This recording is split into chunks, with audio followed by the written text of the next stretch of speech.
اللہم صلی علی سیدنا محمد معدن الجود والکرم وعلی آلہ وبارک وسلم۔ تقوی سورہ بقرہ کی تیسری آیت کریمہ کی روشنی میں گفتگو کا عنوان ہے تقوی کا مطلب، معنی اور مفہوم۔ مختلف ہستیوں کی تحقیق سے تقوی کی تشریح اور تفسیر۔ تقوی کا مرکز اور مقام کیا ہے، اس کے متعلق قرآن مجید کی روشنی میں عرض کیا جا رہا ہے۔ تقوی کا گھر اور تقوی کا مرکز، تقوی کا مکان دل ہے۔ دل میں ہی وہ جذبات پیدا ہوتے ہیں، دل میں ہی وہ احساسات اٹھتے ہیں، دل میں ہی وہ کیفیات مچلتی ہیں جن جذبات، احساسات اور کیفیات کی وجہ سے بندہ مومن کا انگ انگ اللہ کی محبت سے سرشار ہوتا ہے، اور جب وہ محبت کی سرشاری ملتی ہے تو اس وقت بندہ مومن اپنے رویے سے، اپنی زبان سے، اپنے چال چلن سے، اپنے اخلاق و کردار سے یوں لگتا ہے کہ رحمت عالم صلی اللہ تعالی علیہ وآلہ وسلم کی محمدیت کا فیض اس بندہ مومن میں چمک اٹھا ہے۔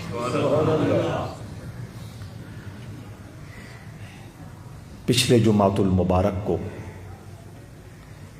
17ویں پارے کی آیت یا 18ویں پارے کی عرض کی تھی، جس میں رب ذوالجلال نے ارشاد فرمایا کہ وہ چیزیں جن کی نسبت کسی نہ کسی اعتبار سے اور کسی نہ کسی حوالے سے اللہ کی ذات کے ساتھ جڑ جاتی ہے، فرمایا اس چیز کو پھر پتھر کی صورت میں صرف نہ سمجھو، اس چیز کو جانور کی شکل میں صرف جانور نہ جانو، اور اس جانور کی گردن میں جو پٹا اور رسی ہے اس کو نرا پٹا اور رسی کی حیثیت نہ دو، بلکہ ان ساری چیزوں کو اللہ کی نشانی سمجھو۔ اس پہ آیات تفصیل کے ساتھ عرض کر دی گئی تھی، اور پھر یہ بھی عرض کیا تھا کہ اگر عام مخلوق میں جو اشرف المخلوقات بھی نہیں ہے، جو ایمان و اسلام سے بھی خالی ہے، اور جو امت محمدیہ کا شرف حاصل کرنے والی بھی نہیں ہے، اگر اس کی نسبت ذات الہ سے ہوتی ہے تو وہ چیز قابل احترام اور محبوب بنتی ہے، تو وہ انسان جو رسول اللہ کا غلام ہے اور حضور کی تابعداری کی برکت سے اس کا درجہ اور لیول یہ بن گیا ہے کہ آقا فرماتے ہیں اس کا دیکھنا خدا کا دیکھنا، اس کا سننا خدا کا سننا، اس کا بولنا خدا کا بولنا، اس کا پکڑنا خدا کا پکڑنا، اور اس کے چلنے میں اللہ کی رفتار کے مظاہر آ جاتے ہیں۔ پھر اس انسان کی اللہ کے دربار میں قدر، اہمیت اور ویلیو کتنی ہوگی۔ آج دوسری آیت کریمہ کہ تقوی کا مرکز دل ہے۔ فرمایا لن ینال اللہ لحومها ولا دماؤها ولکن ینالہ التقوی منکم۔ اس طرح ہی ہیں آگے کیا ہے کذالک سخر لن ینال اللہ لحومها ولا دماؤها ولکن ینالہ التقوی منکم۔ اللہ فرماتا ہے تم اللہ کے راستے میں جانور قربانی کی نسبت سے ذبح کرتے ہو، بے شک وہ موٹا تازہ بھی ہے، وہ بیتل نسل کا بھی ہے، وہ بڑا جانور ہے، تو وہ بھی کئی اعتبار سے نسلی اور بہت ساری خوبیوں والا بھی ہے، اور اس صحت مند جانور کے وجود سے ابلتے ہوئے چشمے کی طرح جو خون نکلتا ہے، یہ سب حقیقتیں اپنی جگہ، لیکن مجھے تمہارے گوشت سے اور اس جانور کے وجود سے نکلنے والے خون سے کوئی سروکار اور کوئی دلچسپی اور کوئی لینا دینا نہیں۔ میری نگاہ کرم تو تیرے سینے کو ٹٹول رہی ہے کہ کس جذبے کے ساتھ، کس محبت کے ساتھ اور کس جوش کے ساتھ تو میری رضا حاصل کرنے کے لیے میرے راستے میں یہ سب کچھ نثار اور قربان کر رہا۔ قربانی کے مواقع پر اس موضوع پر کئی بار بات ہو چکی ہے کہ اللہ بے نیاز ہے۔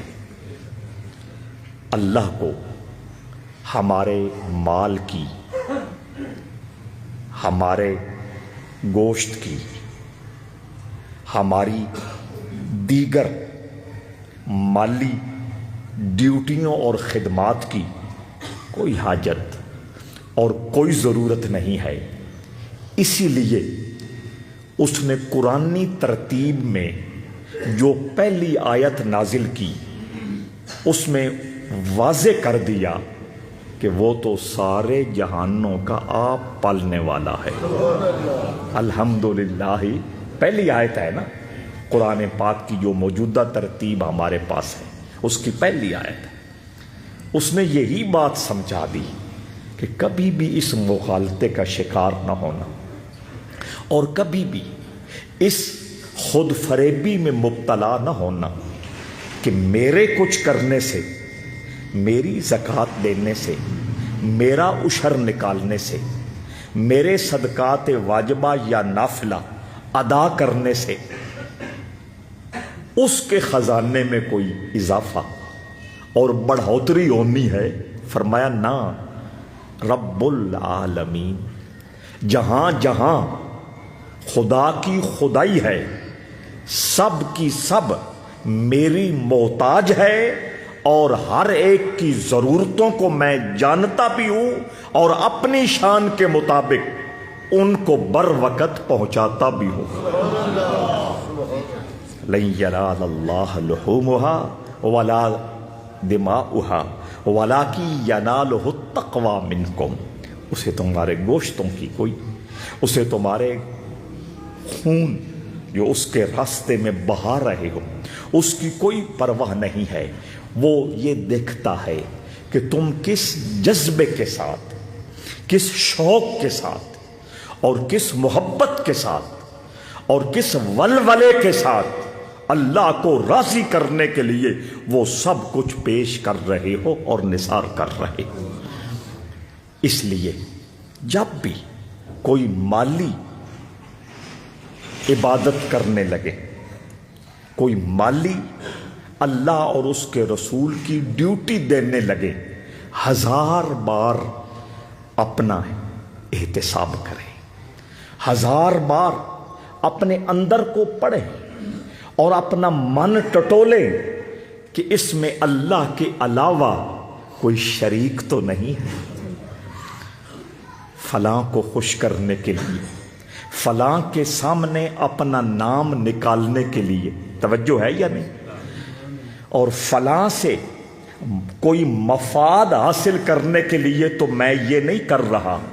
جب یہ دل سرٹیفکیٹ دے گا کہ تو ہر اعتبار سے ستھرا ہے اور ہر اعتبار سے کلیئر ہے، اس وقت راہ خدا میں دی ہوئی کھجور کی ایک گٹھلی بھی احد پہاڑ سے زیادہ اللہ کے دربار میں ویلیو رکھے گی۔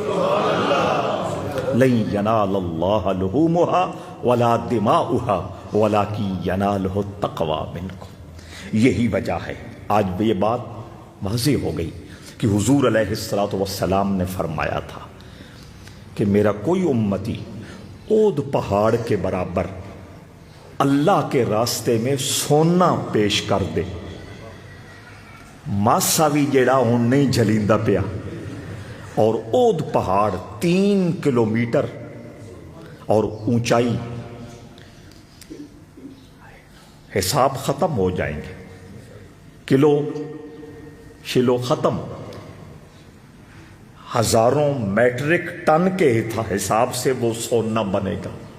فرمایا اتنا سونا کوئی امتی اللہ کے راہ میں پیش کرے، فرمایا اس کے مقابلے میں جس کی تربیت میں نے کی ہے، جس کے من کو نور کے اجالے میں نے بخشے ہیں، جس کی روح کو اللہ کی محبت کی سرشاری میری نسبت سے ملی ہے، جس کے دل کو اللہ کی معرفت کا مدینہ بننا میری غلامی کی برکت سے ہوا ہے، جس امتی کا نفس سارے مقامات طے کرتے ہوئے مقام کاملہ اور مقام کمال پہ پہنچا ہے، جس کو میری نسبت اور میری غلامی کی برکت سے رب ذوالجلال نے کہا کامیاب تو ہے، وہ تو یہ ہے،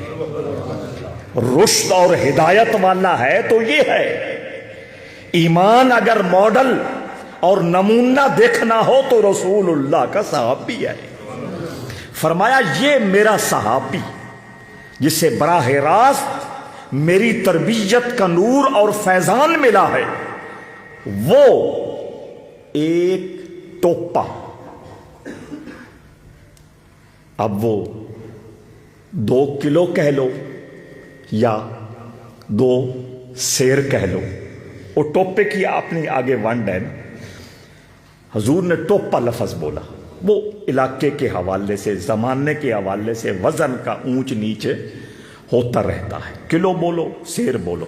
فرمایا میرے صحابی نے ایک ٹوپا جو کا کشمش سوگی نہیں فرمائی، منقع نہیں فرمایا، کھجور نہیں فرمائی، گندم، یہ ساری چیزیں ویلیو کے حساب سے اونچی ہے نا، اور قیمت کے اعتبار سے سب سے کمزور جنس جو۔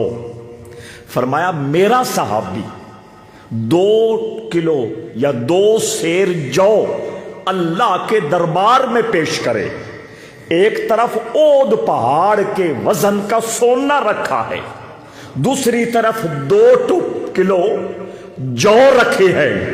اللہ پوچھے گا یہ کس نے دیا؟ یہ غلام علی نے پیش کیا. یہ کس نے دیا؟ ابو ذر غفاری نے دیا. فرمایا یہ 2 کلو جو رسول اللہ کے غلام نے میرے راستے میں پیش کیا ہے، میرے دربار میں اس کی ویلیو احد پہاڑ کے سونے سے زیادہ.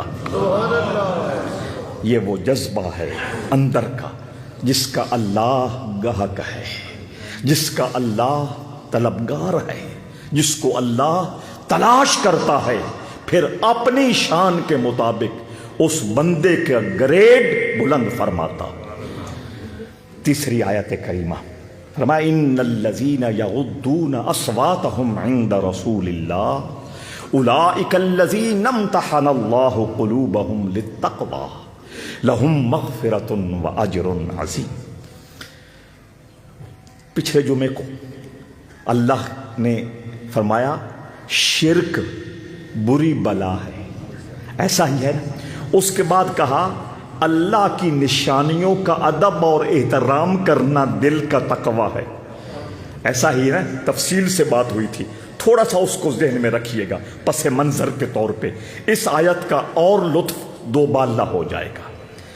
آیت چلی تھی لا ترفعوا اصواتکم فوق صوت النبی ولا تجهروا له بالقول كجهر بعضكم لبعض ان تحبط اعمالكم وانتم لا تشعرون. کچھ صحابہ حضور کی خدمت میں حاضر ہوتے تو نو وارد ہونے کی وجہ سے، نیو کمر ہونے کی وجہ سے، نئے اسلام میں داخل ہونے کی وجہ سے نہ آداب رسالت سے پورے واقف ہوتے تھے، نہ آداب مسجد کا مکمل آئیڈیا اور اندازہ ہوتا تھا. آواز اونچی ہو جاتی تھی. اللہ کو یہ بات بھی ناپسند آئی اور سرکاری طور پر بین کر دیا. اور کمال بات یہ ہے دنیا میں بڑوں کا پروٹوکول اور دنیا میں بڑوں کا ادب اور احترام، دنیا میں بڑوں کے پاس بولنا کیسے، بیٹھنا کیسے، سوال کرنا کیسے، کوئی اور معاملہ کرنا تو کیسے، یہ اولاد بتاتی ہے، شاگرد بتاتے ہیں، پرانے مرید بتاتے ہیں، پرانے چھوٹے ملازم افسر کا مزاج بتاتے ہیں. اور مصطفیٰ کا مقام یہ ہے کہ مصطفیٰ کا مزاج بھی اور مصطفیٰ کی بارگاہ کے آداب بھی اللہ خود بیان فرماتا ہے. پھر حضور کے بارے میں جمع تفریق، پھر حضور کے بارے میں ضرب تقسیم سمجھ سے باہر ہے. سچے لوگوں نے، میرا جملہ نوٹ کرنا، سچے لوگوں نے تو اس حد تک کہہ دیا کہ رسول اللہ اور اللہ کی ذات میں صرف ایک فرق ہے، وہ سجدہ. وہ کیا؟ سجدہ. اللہ کے لیے سجدہ، اس کے علاوہ کسی کے لیے سجدہ نہیں ہے. اس کے علاوہ اللہ نے ہر کمال میں اپنے مصطفیٰ کو شامل فرمایا ہے.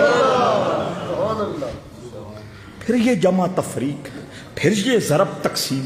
حضرات ذی وقار حضور کے آداب اللہ بیان کرتا ہے اور قرآن مجید کی 20 آیتیں اس پر شاہد اور گواہ ہیں کہ حضور کے پروٹوکول اور حضور کے ادب احترام کا لیول کیا ہے یہ کوئی اور نہیں طے کر رہا، میرا رب خود طے کر رہا.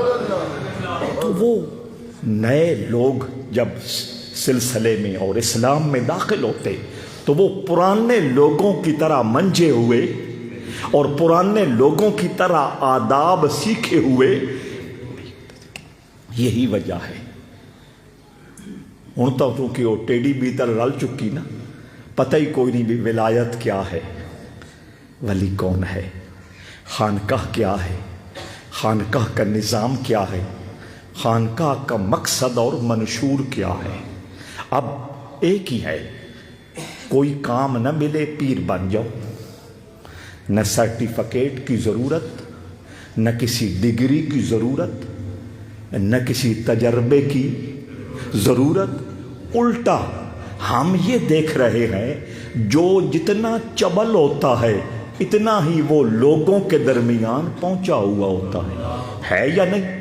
اس لیے میں کہتا ہوں ٹیڈی اور بیتل مکس ہو چکی، اور یہی وجہ ہے، توجہ بہت دھیان دینا، میں ہر جگہ یہ بات کہتا ہوں، یہی وجہ ہے جب ہم لوگوں نے امتیاز نہیں کیا، ہم لوگوں نے فرق نہیں سمجھا، اور ہم لوگوں نے ونڈ نہیں کی کہ ٹیڈی کیا ہے اور بیتل کیا ہے، اصلی کون ہے اور نقلی کون ہے، حقیقی کون ہے اور جعلی کون ہے۔ جس وقت ہم نے یہ محنت چھوڑ دی، اس وقت اللہ کریم نے انجینئر جیسے لوگ مسلط کر دیے۔ سمجھ آ رہی کالی پگڑی والے بزرگوں؟ ہاں، انجینئر انجے نہیں آیا، اللہ با ہویا تھوان میں ٹھیک کرن واسطے۔ توجہ چاہتا ہوں حضرات عزیز وقار، بہت توجہ درکار ہے۔ میں یہ عرض کر رہا تھا کہ یہ خانقاہی نظام میں یہ کبھی خوبصورتی موجود تھی کہ سچے لوگ وہاں بیٹھتے تھے، اور وہ بیٹھ کے اور وہ مصلے اور وہ سجادے اور وہ گدیاں اور وہ مسندیں کووں کے قبضے میں باز بیٹھتے تھے۔ کوا کوا ہوندا تے باز، اے تا ونڈ ہے نا، کوے دا مزاج اور باز دا مزاج اور۔ کوے کا مزاج، یہ جو میں اکثر کہتا ہوں کہ پیر ہر وقت لیتا ہے، ہر ایک سے لیتا ہے، ہر چیز لیتا ہے یا نہیں؟ آنکھ چھڈو یار، نہیں تسی مطمئن رہو، تھوڑا کو نہیں ایسے بندے نال وا، الحمدللہ۔ میں عمومی بات کر رہا ہوں، کپڑے تک اتروا لیتے۔ مجھے خواجہ حمید الدین سیالوی رحمہ اللہ نے ایک بندے کے بارے میں جو اسی فیلڈ کا تھا بتایا۔ تلگنگ تقریر کرنے کے لیے گیا، زور کے بعد تقریر تھی کہیں، رات کو پھر کہیں اور تقریر تھی۔ اب درمیانی وقت گزارنا ہے نا، تے مولوی تے پیر نو اپنا خرچ کر کے ہوٹل وچ رہنا بھی موت لگ دی ہے، ایسا ہے یا نہیں؟ توجہ، ہر وقت جمع تفریق، رہائش کا انتظام کروں تو کہاں کروں، کھانے کا انتظام کروں تو، سمجھ آ رہی ہے؟ یہ لالچ ہے، یہ کوئی پیری فقیری نہیں ہے، اور یہ کوئی طریقت کا لیول نہیں ہے، یہ لالچ ہے، خاموش لالچ ہے۔ بندہ یہ سمجھتا ہے کہ میں فون کروں گا کہ کھانا بناؤ، وہ خوش ہو جائے گا، اس کی روحانیت آسمانوں پہ چلی جائے گی، اس کے گھر برکتوں کے خزانے لگ جائیں گے۔ وہ لینا دینا تو بعد میں دیکھا جائے گا، جب تو اللہ کے دربار میں پیش ہوگا وہاں ونڈ ہوگی کہ تو نے سنت مصطفیٰ پہ عمل کرتے ہوئے پھیرا لگایا تھا یا اپنا وقت۔ اس لیے ہر چیز اندر ہے، اور اس چیز کو میں جتنا میں سمجھتا ہوں اور کوئی نہیں سمجھتا۔ توجہ درکار ہے۔ تو میں عرض یہ کر رہا تھا، توجہ، کہ وہ کہنے لگے کہ اس زور کے وقت اس کی تقریر تھی، پھر رات کو پھر کہیں تقریر تھی، درمیانی وقفہ اس نے پاس کرنا تھا، ٹائم وقت گزارنا تھا۔ وہ ایک سیال شریف کے پیر بھائی تھے، ڈاکٹر MBBS ہیں، ان کے گھر چلا گیا، آنا جانا حضور کی وجہ سے تھا۔ کچھ دیر رکا، ٹھہرا، جب جاننے لگا تو جس ڈرائنگ روم میں وہ بیٹھا تھا، صوفوں کے اوپر وہ چھوٹی گدیاں، کشن، وہ سارے اٹھا کے اپنی گاڑی میں رکھ لی۔ وہ ڈاکٹر صاحب نے پیر سیال کو کال کی کہ آج فلاں صاحب نے کرم کیا تھا، مہربانی کی تھی، اور واپس جاتے ہوئے کرم کی انتہا کر دی۔ وہ کشن بھی ساتھ لے گئے، جو میں نے کہا نا کپڑے بھی اتار لیتے، سمجھ آ گئی؟ پیر سیال نے اس سے پوچھا آپ نے یہ کیا کیا؟ بس مجھے وہ پسند آئے تھے، میں نے کہا میں اور لوں گا، میں سیمپل کے لیے اٹھا کے لایا۔ حد یہ صورتحال بن چکی ہے۔ پھر میں واپس آ رہا ہوں اس حقیقت کی طرف کہ سب کے آداب دوسرے بتاتے ہیں میرے رسول کے آداب اللہ بتاتا ہے، اور یہ سمجھایا جا رہا ہے کہ حضور کی ویلیو اللہ کے دربار میں کتنی بلند ہے۔ اور میں یہ کہہ رہا تھا کہ پرانی خانقاہوں میں، خوبصورت زمانوں میں جس وقت ان مسندوں پر کوے نہیں بیٹھے تھے، کوے دی ہن سمجھ آ گئی ہے نا، ہر ویلے لینا کھانی شے، ہر جائی تو چاہ لینی تے ہر شے چاہ لینی۔ بعض یہ مزاج نہیں رکھتا، اسی لیے اس سیانے بندے نے کہا کہ زاغوں کے تصرف میں ہے عقابوں کا نشیمن۔ وہ جہاں کبھی عقاب بادشاہی کرتے تھے وہاں کوے مسلط ہو گئے اور قابض ہو گئے۔ تو حضرات ذی وقار، وہ پرانے زمانے میں خوبصورت لوگ کیا کرتے تھے، جب کوئی نیا شخص اللہ کی معرفت کے لیے آتا تھا، رسول کریم کا قرب حاصل کرنے کی نیت سے آتا تھا، تو وہ سیانے اور سچے اور بڑے لوگ اس کا مزاج دیکھتے ہوئے کسی سینئر اپنے پرانے خادم کی ڈیوٹی لگاتے تھے کہ کئی سوال یہ مجھ سے نہیں پوچھ سکے گا، کئی مشکلات سفر میں آئیں گی مجھ سے یہ شیئر نہیں کر سکے گا، آپ نے سائے کی طرح اس کو ساتھ رکھنا ہے، انگلی پکڑے رکھنا ہے، آداب معرفت سکھانے ہیں، آداب روحانیت بتانے ہیں، آداب محبت اس کی روح میں منتقل کرنے ہیں۔ آہستہ آہستہ آہستہ یہ بھی اس منزل پہ پہنچ جائے گا جو اللہ نے جنید بغدادی کو عطا کی ہے۔ تو یہ، لیکن یہاں حضور کا معاملہ بالکل مختلف ہے۔ حضرت بابا فرید الدین کے مبارک زمانے میں سید بدر الدین غزنوی تھے، دلی کا سید زادہ، بابا فرید کے پاس ویسے رات گزارنے کے لیے آیا، سفر آگے کرنا تھا، کوئی علمی مسئلہ تھا، اس کو حل کرنے کے لیے تاشقند اور سمرقند جاننا چاہتا تھا، راستہ گزرتے ہوئے رات کہاں رکوں، بابا فرید کی جھونپڑی میں چلا گیا، خانقاہ پہ چلا گیا، آپ کچھ بات کر رہے تھے، کچھ گفتگو کر رہے تھے، باتیں کرتے کرتے کرتے وہ مسئلہ جو دلی اور بر صغیر سے حل نہیں ہو سکا تھا، وہاں سمرقند اور تاشقند میں اس کا جواب دینے والا کوئی بیٹھا تھا، بابا فرید نے باتوں میں وہ مسئلہ سمجھا دیا۔ بدر الدین غزنوی کے ڈیرے وہیں لگ گئے، وہ میں نے کہا کہ اس زبان پر اللہ بولتا ہے، وہیں ڈیرے لگ گئے، ساری زندگی وہیں گزاری، سید زادے تھے۔ حضرت بابا فرید الدین شکر گنج نے اپنی بیٹی کا نکاح بھی ان کے ساتھ کیا، اور آج بھی ان کا مزار بدر الدین غزنوی کا پاک پتن شریف میں موجود ہے۔ سید زادہ محبوب الہی خواجہ نظام الدین اولیاء دلی سے فیض لینے کے لیے آیا، فرمایا نظام الدین یہ بدر الدین سینئر ہے، پرانا ہے، اور تیرے دیس کا ہے، تیرے علاقے کا ہے، اس کے پاس رہا کرو، بیٹھا کرو، یہ جو سمجھائے سمجھنے کی کوشش کرو۔ حضرت محبوب الہی خواجہ نظام الدین اولیاء نے اپنے سینئر پیر بھائی کو اتنا مانا، آج بھی پیر بھائی ودن نا، توجہ، یہ کانوں کی چسکے کی باتیں نہیں ہیں، اندر اتارنے والی باتیں ہیں۔ اتنا مانا پیر بھائی کو، پیر نہیں پیر بھائی کو، اتنا مانا، محبوب الہی فرماتے ہیں جب بھی دعا کے لیے ہاتھ اٹھتے ہیں پہلے بابا فرید کا وسیلہ پھر بدر الدین غزنوی کا وسیلہ پیش کرتا، اور فرمایا جب تک بدر الدین غزنوی زندہ رہے، ظاہری طور پہ یہاں موجود رہے، پردہ نہیں لیا، اس وقت تک راؤ صاحب محبوب الہی فرماتے ہیں میں نے کسی کو بیعت بھی نہیں کیا۔ پیر بھائی تو یہ وہ سکھلانے والے تھے اور یہ وہ سیکھنے والے تھے۔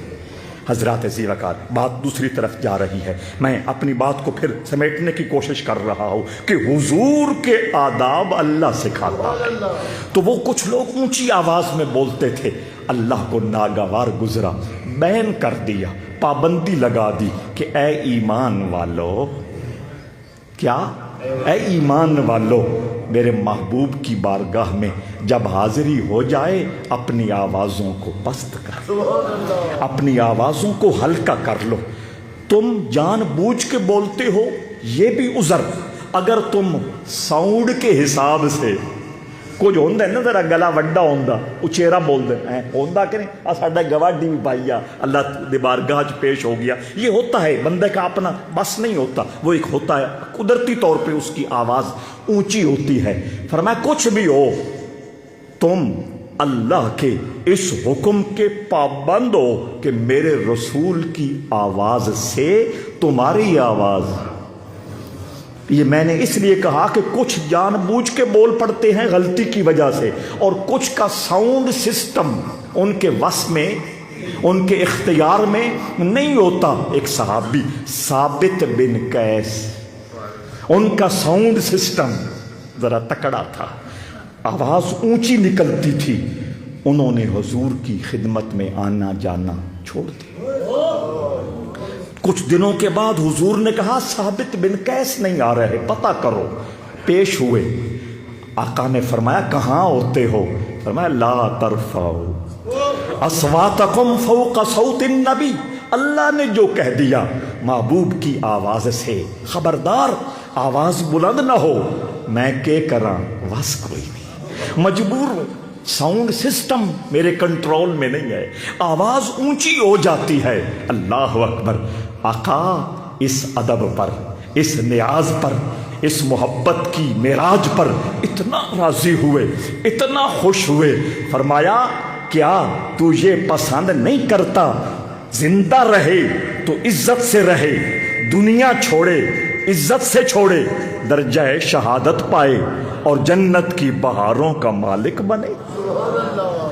یہ حضور کے ادب کا اور حضور کے احترام کا انداز ہے کہ فرش زمین پر کھڑے اپنے غلام کو جنت کی بلندیاں عطا فرما رہے ہیں۔ فیوچر پلاننگ کے حوالے سے مستقل طور پر اس کو عزت، نعمت، سکون، چین اور قرار عطا فرما رہے ہیں، اور اس کا کلمے کی ضمانت اسے عطا فرما رہے ہیں۔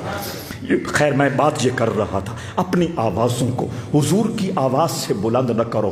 حضرات ذی وقار، اس آیت کو میں اب زیادہ نہیں چلا سکتا چونکہ موضوع ہے دل مقام ہے تقوی کا، دل مقام ہے تقوی کا، توجہ چاہتا ہوں۔ شاید کچھ لوگوں نے سوچا ہوگا یا کچھ لوگ سوچ سکتے ہیں کہ آواز ہی ہے نا، اسی کوئی اور کوئی نبری کر دے پیا، انہیں آخیا نماز پڑھو اسی پڑھ دیا، انہیں آخیا روزے رکھو اسی رکھ دیا، زکات فرض ہوئے تے اسی دیندے ہاں، عشر فرض ہوئے تے اسی دیندے ہاں، صدقہ فطر واجب ہو جاوے تے اسی دیندے ہاں، اور جتھے بلندے نے اسی پہلی صف وچ ہوندے ہاں۔ سمجھ آ رہی ہے؟ تو پھر ہم جب سب کرتے ہیں تو آواز ہی ہے نا۔ فرمایا نا ان الذین یغضون اصواتہم عند رسول اللہ۔ توجہ ہے یا نہیں؟ یہ ونڈ کی اللہ نے کہ کچھ احکام ایسے ہوتے ہیں جن کا تعلق ظاہر کے ساتھ ہوتا ہے، آنکھوں سے دیکھ کے مانے جاتے ہیں، کانوں سے سن کے مانے جاتے ہیں، اگلے کو کرتے ہوئے دیکھ کے ان کو بندہ اپنی زندگی میں شامل کرتا ہے، وہ تو ہیں ہی صحیح۔ آواز کا اونچا کرنا اس کا تعلق ادب سے ہے، اس کا تعلق احترام سے ہے، توجہ، اس کا تعلق مقام مصطفیٰ سے ہے، اس کا تعلق عظمت مصطفیٰ سے ہے، اس کا تعلق شان مصطفیٰ سے ہے، اس کا تعلق وجاہت مصطفیٰ سے ہے، اس کا تعلق احترام مصطفیٰ سے ہے۔ پچھلی آیت میں طے کر دیا کہ سارے اعمال فرض ہو، واجب ہو، سنت ہو، نفل ہو، ان کی کوئی حیثیت نہیں رہ جائے گی اگر آواز حضور کی آواز سے بلند ہو گئی۔ ان تحبط اعمالکم، سارے اعمال ملیا میٹ ہو جائیں گے۔ توجہ ہے یا نہیں؟ تو پھر مزید ان کی تربیت کرتے ہوئے، مزید ان کے دل و دماغ میں حضور کی عظمت بٹھانے کے لیے کہا ان الذین یغضون اصواتهم عند رسول اللہ، وہ لوگ جو اپنی آوازوں کو اللہ کے محبوب کی کچہری میں پست رکھتے ہیں، نیچے رکھتے ہیں، ہولی کرتے ہیں، اپنی آوازوں کو حضور کی آواز سے بلند نہیں ہونے دینا دیتے۔ سنیں، اللہ فرماتا ہے اس کو صرف ظاہری اللہ کا حکم نہ سمجھنا، ظاہری حکم سمجھ کے جمع تفریق اور ضرب تقسیم میں مبتلا نہ ہونا۔ فرمایا امتحان اللہ قلوبہم للتقوی، میں یہ حکم اتار کر چیک کرنا چاہتا ہوں کہ مقام رسالت کے حوالے سے، شان مصطفیٰ کے حوالے سے، عظمت مصطفیٰ کے حوالے سے، احترام مصطفیٰ کے حوالے سے، محبت مصطفیٰ کے حوالے سے ان کے سینوں کا لیول کیا ہے۔ مطلب اے وے جاگ دے پیو، مطلب اے وے اے جماعت صحابہ، تمہارا گریڈ نمازوں سے، روزوں سے، مالی ڈیوٹیاں دینے سے، میدان جہاد میں سب کچھ قربان کر دینے سے، عمرے پہ عمرے کرنے سے، حج پہ حج کرنے سے نہیں، تمہارا گریڈ جو میں نے چیک کرنا ہے وہ دلوں میں محبت مصطفیٰ اور عظمت مصطفیٰ کے جو دیے جل رہے ہیں اور جو گلشن آباد ہے، میں نے لیول یہ بنایا ہے، اگر وہ تر و تازہ ہے اور وہ چراغ پوری تابناکی کے ساتھ اجالے تقسیم کر رہے ہیں تو اللہ کی نگاہ میں تم مومن ہو۔ ہن سمجھ آ گئی؟ صف اول دا نمازی ہوئے تے حضور دے پیار تو من خالی ہوئے، یہ بات واضح کر دیں۔ کام لمحہ ہو گیا، ہوں میں مکاؤن لگا، ویسے تو میں دسنا ہاں، ہوں اگے گل جیڑی آ رہی نا، او ایک تا اللہ آپ دسیا کہ جڑے متقین ہوندے نے انہاں دیاں نشانیاں کی ہوندیاں، او پوریاں اگے پوری آیت میں تفصیل موجود ہے، میرے خیال 6 نشانیاں ہیں، وہ ایک ایک کر کے دساں۔ میں اس سے پہلے یہ بتانا چاہتا تھا کہ میرے رسول نے، اللہ کے حبیب نے تقوی اور متقی کا انعام کیا بھائی، وہ بہت خوبصورت موضوع ہے یار، زندہ صحبت باقی۔ اللہ کریم آپ کو سلامت رکھے، آپ کے سینوں میں حضور کی وہ محبت اور حضور کا وہ احترام اور حضور کی وہ عظمت کے نقش ابھارے جو حضور چاہتے ہیں۔ ایصال ثواب۔